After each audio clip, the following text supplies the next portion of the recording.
Where's this drive coming from in your mind? Do you think it's a product of the fact that you have a big family, everyone has to contribute, if I'm going to be, it's up to me, or was there something else driving you? I would think that that's logical to think that way, but I don't think so because I have 6 brothers and sisters who aren't entrepreneurs, and some of them quite lazy. Well, we'll name them later on in the episode.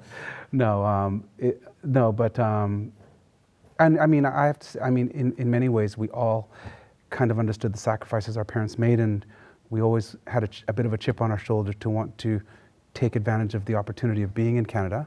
And that was always kind of playing in the background, but I don't know if that was enough to fuel, just the natural desire an interest in business. Like I've always just been interested and fascinated by business.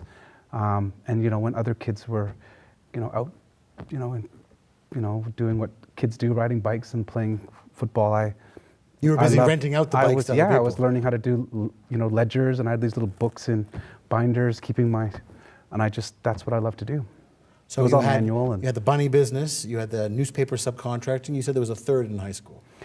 Yeah, it was when I joined Junior Achievement. I started a bookmark business, and it was a knit bookmark called the Weather Worm, and it used temperature-sensitive yarn that turned pink when it was hot and blue when it was cold. It was a long kind of bookmark, and I sold them at drugstore counters around the city. And it became extremely popular, and I couldn't make them fast enough. So my first business challenge, I guess, was supply and demand.